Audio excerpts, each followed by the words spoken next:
Hi everyone, welcome back to my channel. Welcome if you are new, welcome back if you're not. If you are a lover of all things beauty, handbags, luxury, and fashion, you've come to the right place. My name is Cece and welcome. Today we're going to get into the top 6 luxury handbags that I think are worth your investment. If I were to start my collection all over again, investing in my first designer handbag pieces, these are the designer handbags I would recommend starting with. So whether you are just embarking and starting off your luxury handbag journey, or if you're just looking to expand upon the existing designer and luxury handbag collection you already have and want to just ensure that you are investing in the timeless classic pieces, this video is for you. So grab a drink, grab a snack, depending on where you are, and let's go ahead and get right into it. Before we jump in, I do want to mention, if you don't already subscribe to my channel, please be sure to hit that like and subscribe button down below and hit the notification bell so you never miss a new video. I do just want to also mention that today's video is sponsored by Ruti. As you can see, I am wearing one of their beautiful silk blouses. Ruti Zeiser is an American lifestyle and fashion designer who founded the company in 2009 in her Palo Alto garage after leaving a successful career in tech. She set out to change the way women interact with their wardrobes by offering fashionable clothing that doesn't sacrifice comfort or sophistication. Ruti's apparel is built around 3 core tenets: cool, a modern, effortless aesthetic that feels polished yet relaxed; flattering, tailored to appeal especially to women aged 35 and above without looking try-hard; and practical. 80% of the collection is designed for everyday wear. The remaining 20% is aspirational, embodying timeless elegance. The first boutique opened in Palo Alto in October 5th of 2009, followed by stores in San Francisco, Santa Monica, Berkeley, and Venice by 2013. An e-commerce platform launched in late 2014, and by around 2020, Ruti had 9 boutiques and was planning expansion into Dallas, among other locations. Not only are their pieces beautiful, luxurious, and timeless, they are comfortable and built for the everyday woman. I am so excited to be partnering with Ruti, and I look forward to expanding my collection and wardrobe with their pieces. They are elegant, classic, timeless, comfortable, and most importantly, very cool. So I do want to give a huge shout out to Ruti for sponsoring today's video. I will share a link down below in the description box where you can shop their pieces and more, including any discount codes provided. Thank you guys so much. Let's go ahead and get into our video. I do just want to stop and mention that not all handbags are designed equal. As of late, I feel like more and more handbags are diving into the trend strategy. And I don't know if it's just me, but I'm starting to feel like every month or every season, there's a new it handbag trend or a new it handbag style that quickly dies down a year later. And oftentimes we're left with investing in these high ticket expensive items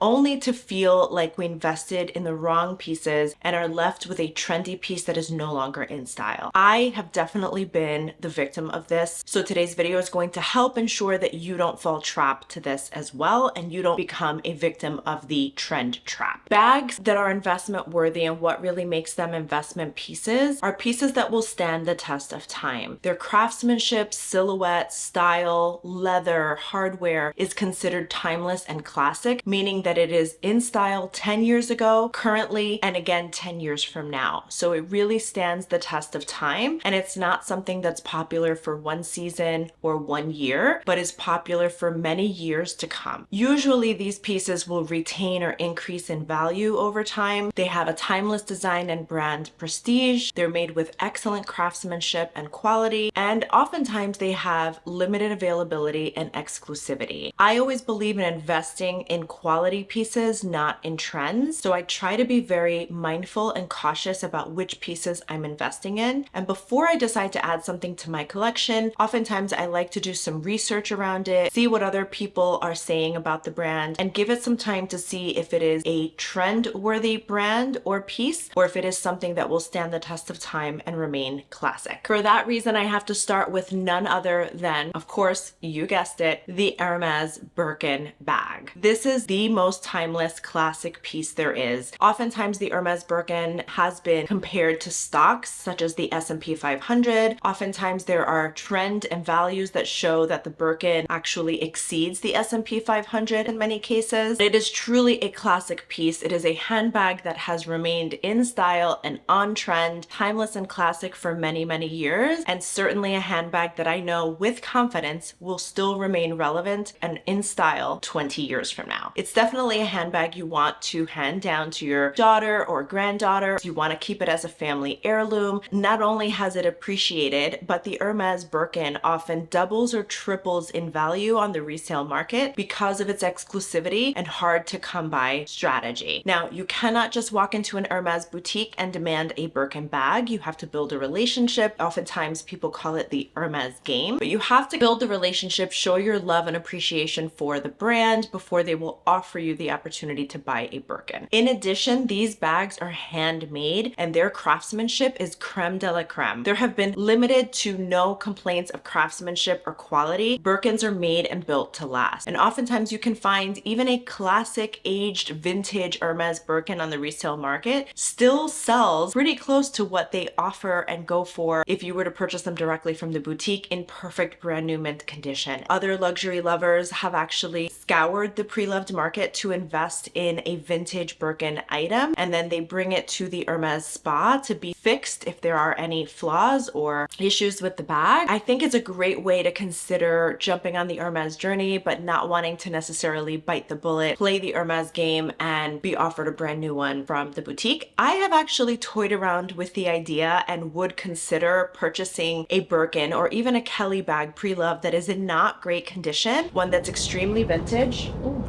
Charlie. One that's extremely vintage, and going through the Hermès spa experience just to see what it's like. And oftentimes you can save thousands of dollars by going that route. That's not to say that the Hermès spa is free. Oftentimes it is costly, but it's still much lower than you would spend purchasing a bag pre-loved and spending double, if not triple, the retail cost. Sticking with Hermès, the next item on my list that I'm going to recommend as a top luxury investment piece is going to be none other than the Hermès Kelly, specifically the 25 or 28 in the Cellier silhouette. Admired for its structured style. It's very feminine. It's a classic piece, timeless. They do have the return option, but on the pre-loved and resale market, you don't see that the return appreciates in value as much as the Cellier does. So for that reason, I would recommend the Cellier, although you could go either way. As long as you are happy with it and it fits your lifestyle, it is still an investment piece. Now, I would recommend opting for the smaller sizes, specifically the 25 or 28, because those are the ones that are in high demand. It'll be interesting to see thoughts on the mini Kelly specifically, because the mini Kelly was only recently released and maybe seen as a trendier piece. I know it was very popular amongst the rising fame of the mini bag, but now that we're moving back into our bigger handbag journey or appreciation, it'll be interesting to see if the Hermès mini Kelly still stands the test of time and remains relevant in 10 or 20 years. I'd be interested in hearing your thoughts. Let me know down below, if you had the opportunity to choose a Kelly bag, what size and color combination would you opt for? And would you choose the silhouette of Retourne or Cellier specifically? The next one is going to be none other than the Chanel Classic Flap. I know the Chanel Classic Flap gets a lot of hate because of the poor quality and craftsmanship and the issues with quality control that Chanel has faced over the more recent years, not to mention their crazy price increases. I am thankful enough to own a Chanel Classic Flap, although I purchased mine on the pre-loved market in the midst of all of these price increases, and I was able to secure it at a really reasonable price, $7,000 specifically. I would recommend opting for the jumbo or medium size, although the small is also highly sought after, specifically in a neutral color such as black or beige. Black is definitely timeless and your most popular for the Chanel Classic Flap. Oftentimes you'll see the black in the calfskin leather in gold hardware or the caviar leather with gold hardware. That's probably the most popular. I have the Chanel Classic Flap medium in caviar with the silver hardware. I chose the silver because it's less dressy. It's a little more of a relaxed look. In fact, talking about it makes me actually want to pull mine out and wear it. I absolutely adore my Chanel Classic Flap. The only caveat is that I don't get as much wear. I'm hoping that that will change. The next one is going to be the Lady Dior, and I kind kind of want to kick myself because I did own the Lady Dior. I purchased it pre-loved from Rebag at a very reasonable price. It was the original version that Lady Diana herself carried with the zipper middle. They've since upgraded and made different variations of the Lady Dior, but it's still definitely a bag that lives rent-free in my mind and one that I do want to consider investing in again. I just have to figure out which combination. I've looked at the DJoy, I've looked at the mini Lady Dior. I'm just not sure which route to take and which color combination.